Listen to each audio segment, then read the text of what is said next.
I've been thinking about silence for a while. It's one of the things that we like to explore and to maximize the opportunities of here at Crowhurst Christian Healing Centre, and something we want to encourage more and more. We love the idea of silence and solitude, and being able to be in a place where God can be more visible and can be more audible. God can be more present to us, because of course he is present to us, but when we are not present to him, it's difficult for him to make us aware of his presence.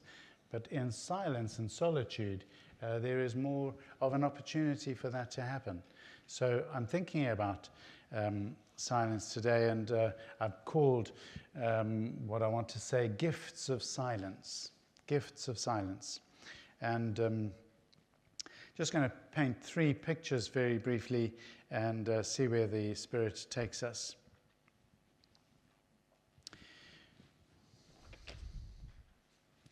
Firstly, just a reading on the screen from 1 Kings chapter 6, verse 7.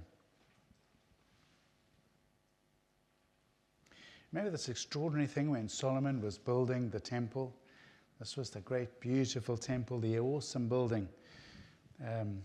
In building the temple, only blocks dressed at the quarry were used, and no hammer, chisel, or any other iron tool was heard at the temple site while it was being built. Isn't that extraordinary? Do you know how many people were involved in building the temple? Anybody want to have a wild guess? We're talking about tens and tens and tens of thousands of people. And not a sound is heard while this building is being put together. Everything that was constructed for the building was constructed in the workshops away from the temple, and then somehow or another they got it to the temple, and this building is put together, and no sound of machinery is heard. Unlike our construction sites today, first thing that happens, turn on the radio. Second thing, where's my coffee? Bacon butty. Just completely different construction site. But it's just a beautiful picture. In building the temple, only blocks dressed at the quarry were used, and no hammer, chisel, or any other iron tool was heard at the temple site while it was being built. Beautiful picture. Second picture from probably more well-known, from Exodus chapter 14, verses 9 to 14. This is the story of the people of Israel being rescued from the Egyptians, and the Lord has told them to go, led by Moses, and they are going. They're now leaving Egypt behind. Verse 9, the Egyptians, all Pharaoh's horses and chariots, horsemen and troops, pursued the Israelites and overtook them as they camped by the sea near that word and that word. As Pharaoh approached, the Israelites looked up, and there were the Egyptians marching after them. They were terrified and cried out to the Lord. They said to Moses, "Was it because there were no graves in Egypt that you brought us to the desert to die? What have you done to us by bringing us out of Egypt? Didn't we say to you in Egypt, 'Leave us alone, let us serve the Egyptians'? It would have been better for us to serve the Egyptians than to die in the desert." Then Moses spoke, the great leader. Moses answered the people, "Do not be afraid. Stand firm, and you will see the deliverance of the Lord, the deliverance the Lord will bring you today. The Egyptians you see today, you will never see again. The Lord will fight for you. You need only to be still." Same word as silent. You need only to be silent. Aren't you glad you weren't in that crowd? Imagine these people who you know. I mean, they have punished you and brutalized you for years already, and now they're chasing you with their chariots. They mean business, and they were terrified, clearly. And Moses said, "Stand firm. Watch what the Lord is going to do. Be still." It's the second picture. The third picture is the picture that we began with from Psalm 65. We won't have it on the screen, but Psalm 65, the praise in David in the temple situation. Praise is silent before you. Before the praise actually begins, there is silence in the temple. And I think actually, if I understand the way services are constructed, there are opportunities for silences in church services, aren't there? And it's for opportunities for us to remember exactly what Psalm 65 says, to remember that we're chosen. You don't happen to be here by accident. You're here because you're chosen. You're here. While you are here, you've received the forgiveness of sins. Isn't that wonderful? That's a great gift. That is a come on moment. And while you're here, we will pray prayers, and God, hears our prayers. It's a wonderful thing. So that third picture is just a church full, a temple full, where there is silence before God, before the liturgy, before the service is worked out.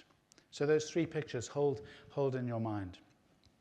And I find that as I've been thinking about them, they have been speaking to me more and more, and I'm pretty sure the Lord hasn't finished with me yet, and that there is much more for me to say. While we were having breakfast this morning, I was reminded of a funny incident that Veronica and I experienced many moons ago. We were still living in Zimbabwe at the time, but we were over here visiting, and our daughters were 2 and 5. I think one of them was in a pram. And we were at the Whitgift Centre in Croydon. Does anybody know the Whitgift Centre at Croydon? Some of you do. And we were from Africa. This was, wow, this is amazing. And then that thing that happened, which nobody wants to happen, happened. The fire alarm sounded. You can imagine. And the fire alarm was sounding, and there was somebody speaking over the intercom, but there was such a noise of the rattling of the extractor fans now trying to do what they were doing while the fire alarm. And I was saying to Veronica, very, very carefully, very, very, husband-like, darling, we only need to be still to hear what they're saying, and then we'll know what to do. Darling, where are you? Veronica had fled because she had children, and I'm not standing here about to be roast lunch, thank you very much indeed. And she took off. And it was like, we have to hear what they're saying so we know what to say. You can wait if you like, I'm out of here. And I think I used that illustration, which caused a little bit of a giggle in our home this morning. I used that illustration because actually it's not easy to know what to do, is it? It's not easy to know what to do. I have no idea what I would have done if I was in Moses' shoes. There is an army of people who are about to wipe you out. And then there is a sea. What are you going to do? You don't even have anywhere to run. And if I was the leader in that circumstance, anybody else want this job? It's not easy, is it? In those fight, flight, freeze moments to know what to do. But the thing that came out for me here was this beautiful thing. In an extraordinary act of courageous faith, Moses says, shh, shh, be still. And do you see what happens next? Immediately, God speaks. What did he speak into? The silence. For a brief moment, in their terror, shh, answer. Isn't that valuable? Isn't that a gift? It does require faith. It does require courage. I think if you're being chased by somebody who is after your blood, or whatever other circumstances that we may be facing at the moment, which are causing us fear, which are causing us disturbance, which are causing us confusion. Maybe it is a moment,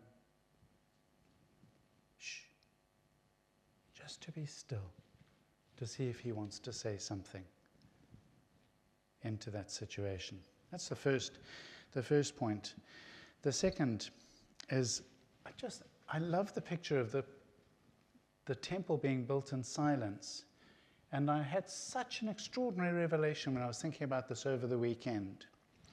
My spiritual buddy, who I meet with to help me on my journey, said to me at some stage last year, why don't you just practice just sitting still for 5 minutes? Which is quite tricky, if you're like me, sitting still for 5 minutes. But I'm glad that I have practiced the discipline, and I'm still practicing the discipline, and have been challenged recently to turn my 5 minutes into 15.